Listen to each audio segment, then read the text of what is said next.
tale of the Christmas tree fairy. I'll tell you an old Christmas story as we sit around the fire at night, why each Christmas tree has a fairy on top and why Santa's beard is so white. It happened one winter in England on a dark Christmas Eve long ago. Santa was out doing his rounds and playing on his sledge in the snow. He was taking all the presents to the houses, and then, when that job was done, he went round once more with his fairies, putting Christmas trees in every one.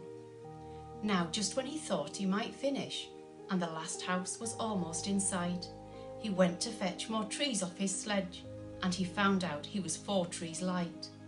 This discovery quite upset Santa, so he gave to his reindeer a shout, and he sent for his Christmas tree fairy to chastise her for leaving them out. "By gum, you're a daft little fairy, you're as daft as a fairy could be. When you packed up this sledge this evening, you must have missed off some trees."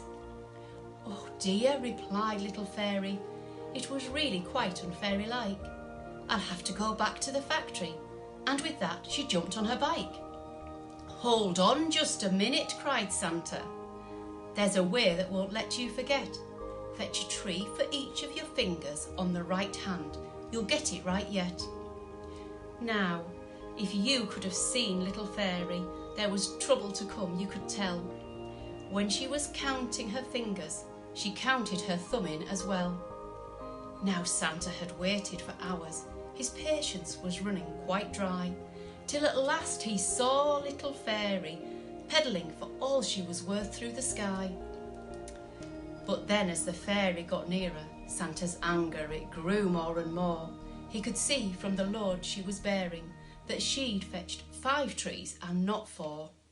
Then Santa got redder and redder, started roaring with all of his might, till the glow from his nose outshone Rudolph, and his beard, it began to turn white. "Why, you're stupid," he yelled at the fairy. "You're 4 times as thick as I thought. Now go and put trees in the last houses, and as soon as you're finished, report."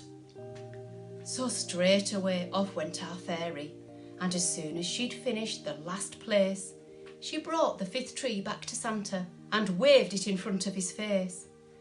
"Whatever shall I do with this one?" our innocent fairy enquired. So Santa, he upped and he told her, 'cause by now he was feeling quite tired. The fairy, she looked up at Santa. Her face, it turned a mite red. But then, like the good little fairy she was, she went and she did as he said. So now at the end of my story, you'll see why to this very night each Christmas tree has a fairy on top and why Santa's beard is so white.